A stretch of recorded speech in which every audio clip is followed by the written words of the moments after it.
इसलिए मास्क जरूर पहनें। बड़ी खबर के साथ शुरुआत कर लेते हैं। बड़ी खबर आ रही है कर्नाटक से। बीते कई दिनों से जारी अटकलों पर विराम लगाते हुए बीएस येदियुरप्पा ने कर्नाटक के मुख्यमंत्री पद से इस्तीफा दे दिया।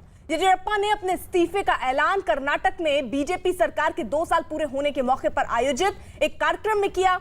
कार्यक्रम में अपने इस्तीफे की जानकारी देते वक्त येदियुरप्पा भावुक भी हो गए और रुमाल से आंसू पोंछते नजर आए। इस्तीफे के ऐलान के बाद की अपने ट्वीट में येदियुरप्पा ने कर्नाटक की जनता को धन्यवाद दिया। साथ ही पीएम मोदी, गृह मंत्री अमित शाह और बीजेपी अध्यक्ष जेपी नड्डा का भी आभार जताया है। जानकारी के मुताबिक अब से कुछ देर पहले येदियुरप्पा कर्नाटक के राज्यपाल थावरचंद गहलोत से मिले और उनको अपना इस्तीफा सौंप दिया है। कर्नाटक में जारी सियासी हलचल के बीच दिल्ली में भी सरगर्मियां तेज हो गई हैं। CNN न्यूज 18 की खबर है कि येदियुरप्पा के इस्तीफे के बाद बीजेपी अध्यक्ष जेपी नड्डा ने गृह मंत्री अमित शाह से बातचीत की है।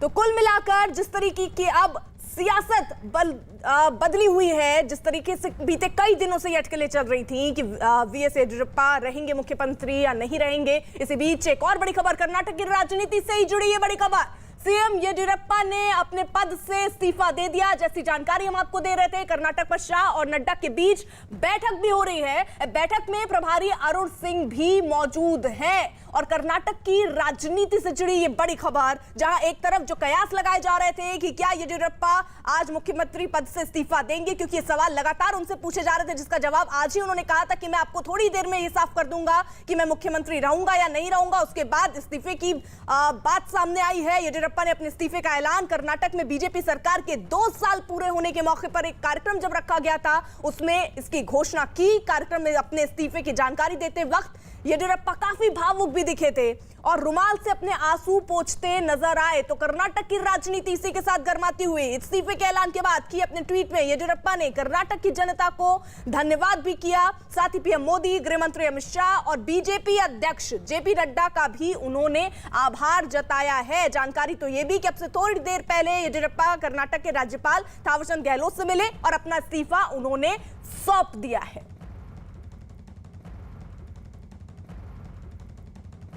इस वक्त 3 खास सहयोगी हमारे साथ मौजूद हैं। हमारे साथ अमिताभ सिन्हा हमारे सहयोगी न्यूज रूम से मौजूद हैं, विक्रांत यादव हमारे साथ मौजूद है, अतेंद्र शर्मा हमारे साथ मौजूद है। जल्दी से पहले विक्रांत का रुख कर लेते हैं। विक्रांत, ये जो संभावनाएं चल रही थी कि क्या वो इस्तीफा देंगे, उस पर कयासों पर विराम लगाते हुए इस्तीफे की बात की और बात कहते कहते येदियुरप्पा भावुक भी हो गए।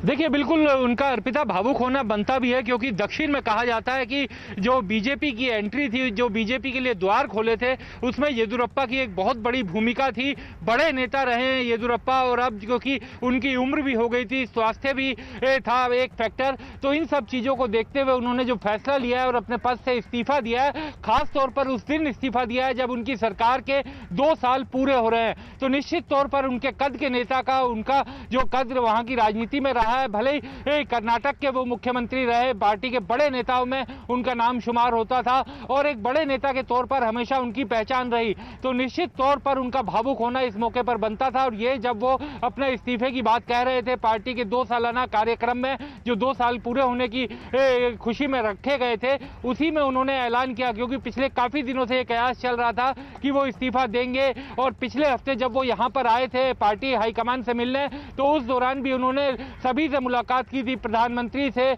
बीजेपी अध्यक्ष जेपी नड्डा से, गृह मंत्री अमित शाह से। हालांकि उस समय उन्होंने कहा था कि जो पार्टी हाईकमान कहेगी वो करेंगे। और उसके बाद कल और परसों भी जब उनसे बातचीत करने की कोशिश की थी बेंगलुरु में, तब भी उन्होंने यही कहा था कि जो पार्टी हाईकमान का फैसला होगा वो करेंगे। और अब जब वो इस्तीफा दे दिए तो उनके आप ट्वीट को भी देखिए, वो पार्टी हाईकमान का और जनता का, कर्नाटक की जनता का शुक्रिया अदा कर रहे हैं। तो निश्चित तौर पर एक बड़े नेता ने इस्तीफा दिया है और अब पार्टी को उनकी जगह किसी नए नेता का चुनाव करना होगा, जिसके लिए जल्द ही विधायक दल की वहां पर बैठक होगी और केंद्र से केंद्रीय ऑब्जर्वर को वहां भेजा जाएगा, जिनकी मौजूदगी में वो बैठक होगी, जिसमें नए मुख्यमंत्री का चयन किया जाएगा।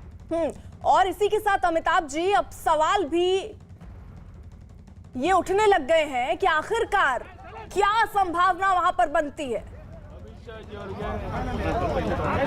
ರಾಷ್ಟ್ರೀಯ ಅಧ್ಯಕ್ಷರಾದಂಥ ಮಾನ್ಯ ನಡ್ಡಾ ಅವರಿಗೆ ಏ ದಾರಿ ಬಿಡಪ್ಪ, ಯಾಕಪ್ಪ ಹಂಗೆ ಮಾಡ್ತೀರಾ?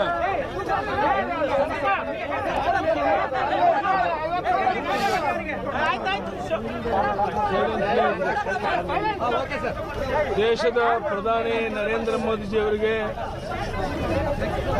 ಗೃಹ ಸಚಿವರಾದಂಥ ಅಮಿತ್ ಶಾ ಜಿ ಅವರಿಗೆ, ರಾಷ್ಟ್ರೀಯ ಅಧ್ಯಕ್ಷ ಆದಂಥ ನಡ್ಡಾ ಅವರಿಗೆ ನಾನು ಕೃತಜ್ಞತೆಯನ್ನು ಸಲ್ಲಿಸ್ತೇನೆ.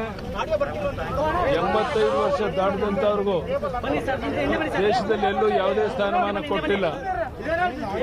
ಆದರೆ ಯಡಿಯೂರಪ್ಪನ ಬಗ್ಗೆ ಅಭಿಮಾನ ಇಟ್ಟು ನಮ್ಮ ರಾಷ್ಟ್ರೀಯ ನಾಯಕರು ನನಗೆ 2 ವರ್ಷ ಮುಖ್ಯಮಂತ್ರಿಯಾಗಿ ಅಧಿಕಾರದಲ್ಲಿ ಮುಂದುವರಿಕೆ ಅವಕಾಶ ಮಾಡಿಕೊಟ್ಟಿದ್ರು. ಅದಕ್ಕೆ ನಮ್ಮೆಲ್ಲ ಶಾಸಕರು, ಸಚಿವ ಸಂಪುಟದ ಸಹೋದ್ಯೋಗಿಗಳು, ರಾಜ್ಯದ ಜನತೆಯ ಪರವಾಗಿ ಪ್ರಧಾನಿ ನರೇಂದ್ರ ಮೋದಿ ಅವರಿಗೆ, ಅಮಿತ್ ಶಾ ಅವರಿಗೆ, ನಡ್ಡಾ ಅವರಿಗೆ ಮತ್ತೊಮ್ಮೆ ಅಭಿನಂದನೆಯನ್ನು ಸಲ್ಲಿಸ್ತೇನೆ. ಈ 2 ತಿಂಗಳ ಹಿಂದೆನೇ ನಾನು ರಾಜೀನಾಮೆ ಕೊಡಬೇಕು ಅಂತ ನಿರ್ಧಾರ ಮಾಡಿದ್ದೆ. ಆದರೆ ಇವತ್ತು 26ನೇ ತಾರೀಕು 2 ವರ್ಷ ತುಂಬದ ಈ ಶುಭ ಸಂದರ್ಭದಲ್ಲಿ ರಾಜೀನಾಮೆ ಕೊಡೋದು ಸೂಕ್ತ ಅಂತೇಳಿ ನಾವು ಯೋಚನೆ ಮಾಡಿ ನಾನು ರಾಜೀನಾಮೆಯನ್ನು ಗವರ್ನರ್ ಕೊಟ್ಟು ಬಂದಿದ್ದೇನೆ. ಅವರು ಅಕ್ಸೆಪ್ಟ್ ಮಾಡಿಕೊಂಡಿದ್ದಾರೆ. ನಾನು ಮತ್ತೊಮ್ಮೆ ಪ್ರಧಾನಿ ನರೇಂದ್ರ ಮೋದಿ ಅವರಿಗೆ, ಅಮಿತ್ ಶಾ ಅವರಿಗೆ, ನಡ್ಡಾ ಅವರಿಗೆ ಅಭಿನಂದನೆಯನ್ನು ಸಲ್ಲಿಸ್ತೇನೆ. अमिताभ जी हमारे साथ मौजूद हैं। अमिताभ जी, ये विधायक दल की जो बैठक होगी उसमें ही नया नाम, नया चेहरा, नया नेता चुना जाएगा, वो कब तक होनी है और शपथ ग्रहण समारोह क्या कल शाम हो सकता है? संभावनाएं क्या दिख रही हैं?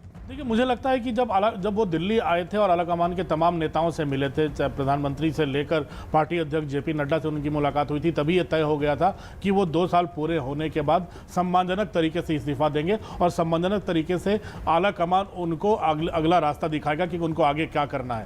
तो मुझे लगता है सबसे पहली बात जो होगी, आलाकमान अभी अमित शाह, जेपी नड्डा, अरुण सिंह सब बैठक कर रहे हैं। अब अगला कदम ये होगा कि वो बताएंगे कि राज्य में विधायक दल की बैठक करवाने कौन से पर्यवेक्षक जाएंगे। आलाकमान ने जाहिर है अपना होमवर्क अब तक कर लिया होगा, किसे मुख्यमंत्री बनाना है उसके बारे में तय कर लिया होगा। लेकिन सबसे बड़ी चुनौती आलाकमान के सामने यही है कि लिंगायतों के सबसे बड़े नेता येदियुरप्पा थे, येदियुरप्पा हैं अभी, और येदियुरप्पा का रिप्लेसमेंट ढूंढना पार्टी के लिए आसान नहीं होगा। भले ही येदियुरप्पा समुदाय के कई विधायकों ने उनके खिलाफ इस बार आवाज़ उठानी शुरू कर दी थी। दूसरी बात, कम से कम 90 के दशक से लगातार वो पार्टी पर धीरे धीरे अपनी पकड़ उन्होंने ऐसी बनाई है कि आज पूरी की पूरी जो कर्नाटक में बीजेपी येदियुरप्पा की ही पार्टी लगती है। और उन्होंने शिकार और तो मैं सर आपको रोक रही हूं क्योंकि यतेंद्र भी है और उनके पास जल्दी से इस वक्त अपडेट लेना भी जरूरी है, क्योंकि दिल्ली में शाह और नड्डा के बीच मंथन भी चल रहा है, जो वहां सियासी घटना घट रही है। यतेंद्र, क्या जानकारी? देखिए, बिल्कुल संसद के अंदर कर्नाटक को लेकर गृह मंत्री अमित शाह, बीजेपी अध्यक्ष जेपी नड्डा और जो प्रभारी अरुण सिंह, उनकी मीटिंग चल रही है। लेकिन बीजेपी ऑफिस में भी कुछ देर पहले ही राष्ट्रीय महामंत्री जो कर्नाटक सरकार में मिनिस्टर रहे सीटी रवि, वो भी यहाँ पर आ चुके हैं और अलग से उनकी कर्नाटक के नेताओं से लगातार बातचीत चल रही है। घटनाक्रम काफी तेजी से बढ़ रहा है। खबर यही आ रही है कि कल विधायक दल की मीटिंग होगी और उसमें नए नेता का चुनाव किया जाएगा। दिल्ली से 2 पर्यवेक्षक भेजे जाएंगे, जिसमें कर्नाटक से प्रभारी अरुण सिंह भी हो सकते हैं और एक नाम और होगा जिसका आधिकारिक तौर पर घोषणा अभी कुछ देर में ही बीजेपी आलाकमान कर देगा। लेकिन अभी तक जो देखते आ रहे हैं, जो नाम कई सारे चर्चा में, यानी आखिरी दौर में ये मंथन चल रहा है। यतेंद्र, इस पर भी हमारी नजर रहेगी, लेकिन फिलहाल रुक करना होगा आनंद का, क्योंकि वक्त इस वक्त अखाड़ा का।